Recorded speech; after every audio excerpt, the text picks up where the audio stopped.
Good morning. Welcome back to the Vitality Project. I'm Dr. Bob.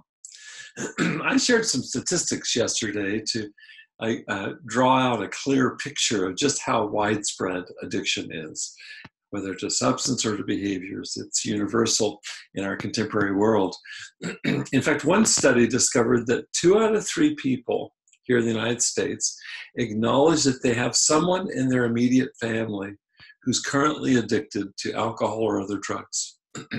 That's 2 out of 3. It actually gets worse.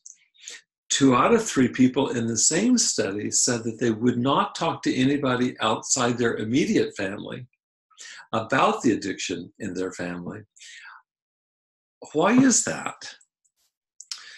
Well, there's horrible shame and stigma, and we've already touched on this, but let me cite a study that pinpoints how widespread negative judgments are about addiction in American society.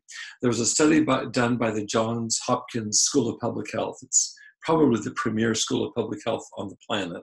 People come all from around the world to go to school there. And what they looked at were attitudes towards diagnoses about emotional, mental health, behavioral disorders, all the disorders that are discussed in the diagnostic manual of psychology and psychiatry. And they found in this study at Johns Hopkins that there's far more negative judgment given to addiction than any other single mental health diagnosis. Think about that for a second.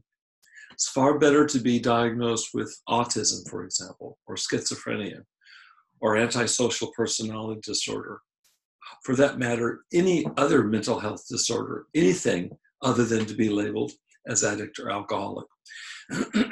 Is it any wonder then that we don't that we keep addiction to ourselves, that we don't share it with anybody? We don't. If we ourselves are addicted, that we go into hiding, keep it a big fat secret.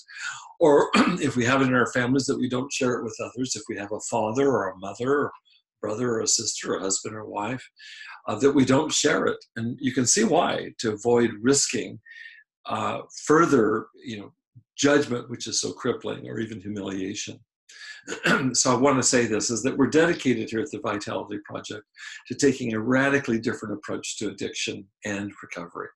What we'll be doing is looking at current state-of-the-art research on what works, and for that matter, what doesn't.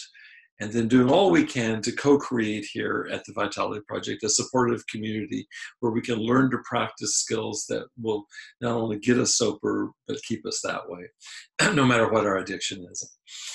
There's more to come. I want to thank you for joining me today. Tomorrow I want to come back and I want to tackle the definition of addiction. Can we clearly identify and define addiction in a way that makes sense, in a way that we can all understand? Come back tomorrow and see more, okay? I look forward to seeing you. I hope you have a good day today. Bye-bye for now.